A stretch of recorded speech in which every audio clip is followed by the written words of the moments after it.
Ah, yes, Victoria. A powerful and influential nation. Where the people here love drinking tea and football.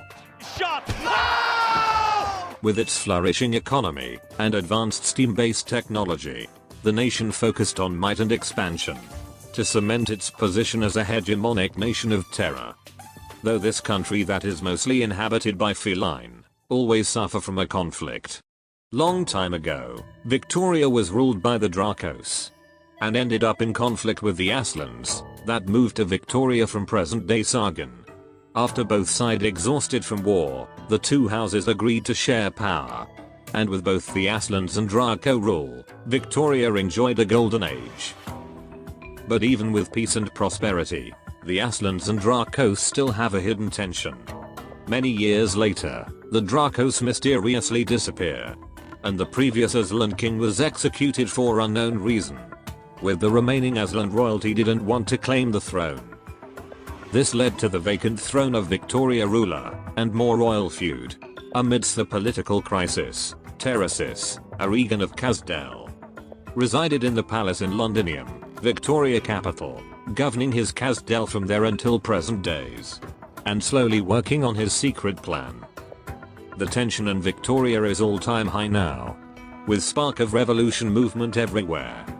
And the infected are still discriminated in Victoria. Now, moving on to the story. Date is January 1098, almost a year since the Chernobog incident. We see Bagpipe, still serving as a Victorian soldier before joining Rhodes Island. She and her platoon from Londinium is in a warehouse in Hillock County. They were tasked to investigate the stolen Originium products, and to investigate the suspicious activity of the so-called Spectre forces. Bagpipe and her team leader, Rita Scamandrew, codename Horn, went inside to the warehouse and saw a suspicious man singing a folk song. They quickly arrest the man, but when asked about the missing Originium and Spectre forces, the man claims he didn't know, and he was only sorting vegetables in the warehouse. Suddenly, the Victorian soldiers who were stationed in Hillock arrived. Their captain, Kelly, came in and tells they will arrest the man themselves and interrogate him on their barracks. Despite Bagpipe's disagreement, Kelly eventually arrests the man. Meanwhile, Horn, who is also feels something is off, ordered her teammate Triangle to keep investigating on the nearby transport routes. Moving on, we see elite operator Outcast arriving in Hillock County. She was tasked to accomplish some documental work, and also scouting the area to prepare Rhodes Island moving to Victoria. After contacting Blaze, who is also preparing on the same mission to Connor County, Outcast went to Rhodes Island branch office in Hillock. The story shift to Bagpipe and Horn. They're in the Hillock County barracks. They're waiting for the interrogation of the man from before. But after waiting for a long time, Captain Kelly still haven't showed up. Bagpipe then tried to sing the folk song that she heard from the man. And suddenly, a matching tune can be heard from one of the cell. Bagpipe approached the cell and met a guy who knew the man from the warehouse, Damien. The guy said, they already took Damien for interrogation. And with that, Horn demands to meet with Kelly immediately. But then Kelly's adjutant, Hill, came and tell the ladies the interrogation have ended, and said that Damien had been shot dead because he was resisting. Hill then leaves, and the barracks seems to be didn't want to cooperate. Bagpipe then remember that Damien said his work was to sorting farm produce, and thought she can find an answers with talking to the community. Horn agreed with Bagpipe's idea, while she stay in the barracks to negotiate. Suddenly, Horn receive a call from her teammate Triangle. Triangle said she and her Econ team were ambushed by Spectre forces, confirming that this mysterious group is in Hillock County. The story shift again, this time in Rhodes Island branch office in Hillock. We got officer in charge Oliver, senior operator Shredder. Two young operators who are from Hillock, Will and Fred. Suddenly, there's someone knocking on the door. It was Jane Willow, the local Victorian ceremonial guard that is helping some of Rhodes Island work. She brought some food and tea, and together they enjoy afternoon tea. In the morning. Sometime later, the groups were playing cards. when suddenly someone talks behind Oliver and spooks him. It was Outcast. She arrived faster than the group anticipated. She introduced herself to Jane, and before working, she joins the group playing card and drinking afternoon tea. In the morning, the story then shifts to Bagpipe, now in town. Here we got a new information about the folks living in Hillock. Long time ago, Hillock was called Tara, the last standing place for the first Draco king. Even though they are victorious citizens, most don't consider themselves one, and secretly calling themselves as a Terran. The locals in the barracks were not in good terms, because the soldiers didn't treat them as a Victorian and antigenize the Terran. And this eventually led to a secret uprising planned by the locals, supported by other faction, that we will soon find out. Bagpipe continued to converse with the locals in hope to find more info about Damien. But the people distanced themselves, because Bagpipe is a soldier. The people then throwing things at the soldiers in the area including Bagpipe. But luckily, Jane was there and take Bagpipe out of there. The two girls acquainted, and after some talks, Bagpipe asked if Jane can help her look for info about Damien and any sus activity. Jane said her friend might know something, and they'll be in touch. Shifting to Horn, still in the barracks, she met with the head of the soldiers in Hillock, Colonel Hamilton. A loyal Victorian soldier, who's not afraid to use extreme method to protect the kingdom. And maybe a CEO of racism. Hamilton really didn't show any sign of cooperation with Horn. He said the whole populace of Hillock is a supporter of Spectre forces, and so the Terran are nothing but a threat. Hamilton then received a report about Spectre forces annihilate some of his men. After that he ordered Horn to leave. Later, Horn and Bagpipe is in Chip Factory, who's belonged to an undercover Victorian soldier, codename Chef. They were waiting for contact from Londinium since 20 hours ago. Horn suspected the line of comms was either abandoned, intercepted, or even have reached the command center, but they didn't respond. We then see Jane once again, meeting her friend and informant, Cersei. Cersei gave Jane an address about a secret meeting in Baron's estate, and it was revealed that Cersei also helped the locals for the uprising by passing info. But she had enough, and wanted things to be ended ASAP. Jane goes to the building where Bagpipe is, and slipped the address. The Londinium soldiers received the info, and immediately moved to the estate. Once there, they met Hamilton and his soldiers. They've been shadowed Horn's group, and now are leading the raid on the estate. And not just the estate, the colonel have ordered a martial law in the town. Hamilton then grabs a young man who was trying to flee. He slashes him so that the other guests will talk on who is their co-conspirator. A guest stepped in to tell everything, but suddenly, a ball went flying into the ballroom. The ball was revealed to be a bomb, and killed several people in there. With that explosion, the Spectre forces, who is now revealed to be Dublin, a Victorian pro-Draco revolutionary movement, unrevealed themselves from the dark. Rising from the place they once fought, now taking the town as their first step to light the whole Victoria ablaze. A group of Dublin soldiers led by their leader, Laushini, attacked every Victorian soldier on sight, and claims to be savior for the people. The Dublin marched to the estate, and going to destroy the place with everyone in it, despite some locals who were inside as a Dublin supporter. But because they knew the Dublin's internal affairs, they cannot be left alive. We see Bagpipe and Horn in the ballroom, still alive. Bagpipe stares blankly at the windows, where she sees Laushini use her flame, and burn everyone in front of her. Laushini then attacked the estate. But Horn and Bagpipe managed to survive, and get out of there. The situations are not looking good for the Victorian soldier. The Dublin's got plenty of powerful people, and their equipments are first grade. Horn then received a report from Triangle. Triangle is on the transport vehicle carrying the stolen Originium. But it's still unclear who exactly stole those Originium. Horn went back to the barracks, Hamilton still not cooperating. And he's working on a secret artillery battalion. And ordered his men to not let Horn's team interrupt their plan by any means necessary. Sometime later, Dublin soldiers captured Saoirse for tipped off the Victorian army.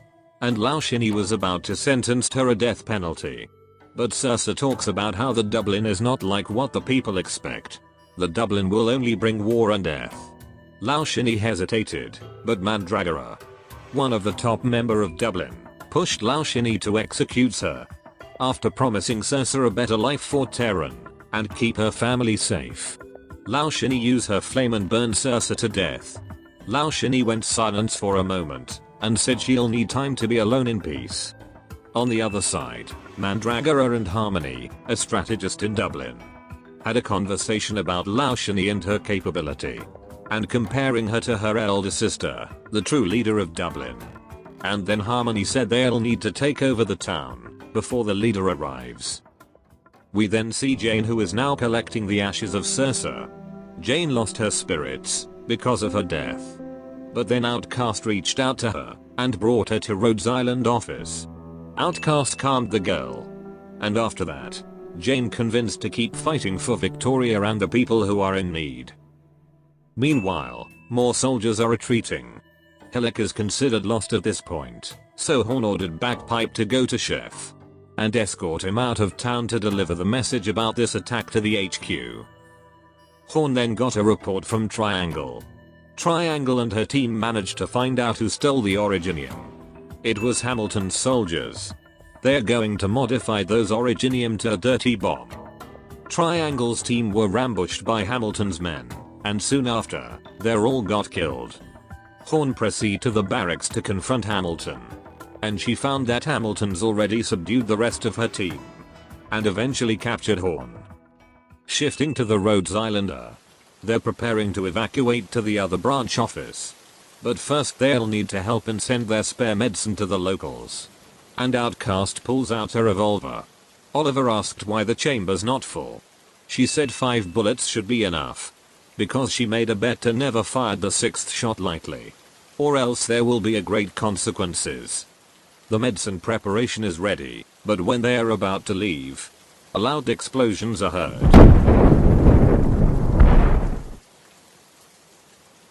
Sometime before, the story shift to Bagpipe in the chip factory with Chef. They also learned about the barracks stealing the Originium to make illegal weapons. Chef then rushed to go outside to deliver the message about this whole situation. But amidst the pouring rain and war, a bombardment of Originium bomb suddenly hit the city.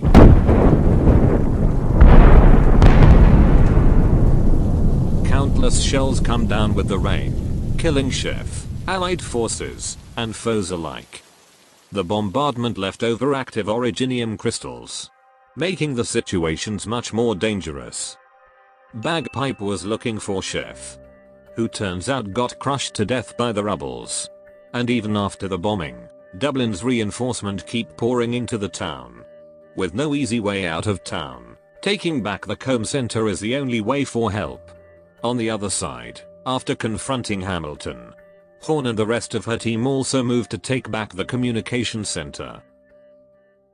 And back to the Rhodes Islander, Outcast got an info that an important figure of Dublin, which is Laushinni, got injured badly by the bombing, and possibly infected by Originium. Knowing she can be a great intel, and her life is in danger, Outcast rushed to save her. Meanwhile, Jane and some people united and raised their weapons on the Dublin.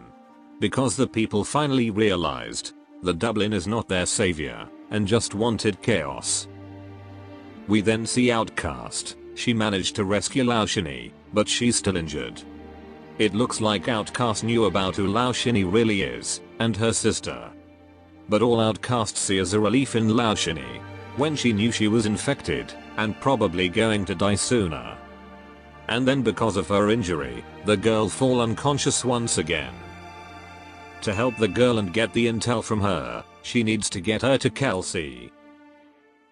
Along the way back, many Dublin's member tracking her. And Outcast unexpectedly meet Bagpipe, and they fought together against the Dublin. The 6 elite Dublin's member is near, with no other choice. Outcast transfers Laushinni to Bagpipe, and tells her to take Laushinni to Rhodes Island member. Bagpipe rush out of there. while Outcast will have a standoff with the 6 Elite Dublin's member. Bagpipe almost reached the Rhodes Islander position, but Laushini struggling all of the sudden, and the fire in the area turned purple. When Bagpipe looks up, she sees her, the leader of Dublin, finally arrived. But Bagpipe remained focused and reached the destination. On the other hand, Outcast ready for her last stand. This time inserting 6 bullets to her gun. Remembering her promise with Kelsey, she apologized. When the 6 Elite of Dublin charge towards her, she pulled the trigger. And 6 bullets shoot out of her revolver at once. And suddenly a light from the sky, bright as the sun, engulf her, and the Dublin to ashes.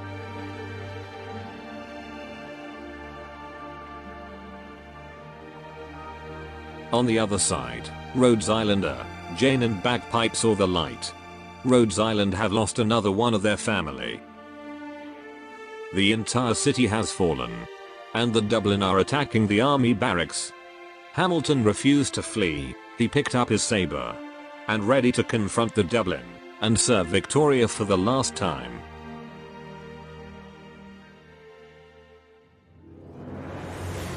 Moving on, Horn and her team are now in the communication center. Bagpipe also arrived, but enemy Elite Mandragora also arrived to the scene. Mandragora killed all of the platoon member except for the 2.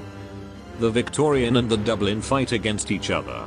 Horn and Bagpipe use the column in the area to shatter Mandragora's shield and send her flying down the hole. At first they thought they are winning, but Mandragora climbs back up.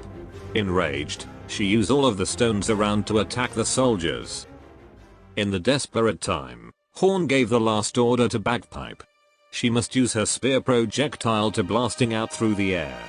Get out from the town, and deliver the message about Hillock to Londinium. Obeying her lieutenant's order, she used her spear to get out from the town. She lands on the city outskirt. Suppresses all of her emotion, and continue to Londinium, because that's the order. On the daybreak, Jane and Rhodes Islander, who brought the unconscious Laushini, is on their way to the nearest safe house. Sometime after the Hillock County incident, Jane and the Rhodes Islander managed to evacuate. They brought Laushini as an oropathy patient, now codename Reed. Jane also resigned from Victorian Army and joined Rhodes Island under the codename Sailor. Sailor then went to Outcast's office, where Amia is also there, and Amia tells more about the deceased Elite operator. Meanwhile, we see Kelsey and Misery, another Elite operator. They've managed to recover Outcast's belonging. Misery is furious, and demands Rhodes Island to enter Victoria ASAP. Not to avenge the death, but to protect the living. Because soon, a big crisis will fall to Victoria. Several months later, Victoria covered the Hillock County incident. Bagpipe keep asking for a backup to find Horn, who might still alive. But the army refuse. Had enough of the army, she resigned and went to Chen for help. Which eventually led to Chen recommended her to Rhodes Island. And now the Toledos are on a mission investigating in Victoria. We then see Jessica, now a senior specialist in black steel, on a mission and preparing to rendezvous with Rhodes Island in Victoria. In the Rhodes Island landship, the air is tense as we see Victoria is near. The story shift to Terrasis, he's watching Rhodes Island every movement. One day in Rhodes Island, the landship was on halt because of thick fog from catastrophe.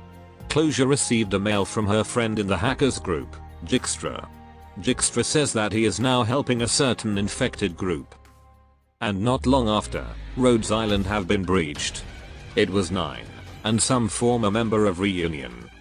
Jixtra is also with them, and paralyzed Rhodes Island system. They are here for one person only, and that is Tallulah.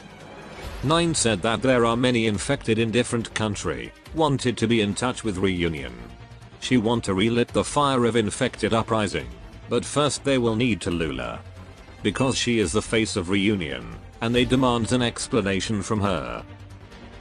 Only Blaze, who is the elite op in the landship, Kelsey is in the middle of operating a patient. And other combatant on the other part of the ship can't get to the breached area. 9 with Tallulah in tow, now going for their aircraft.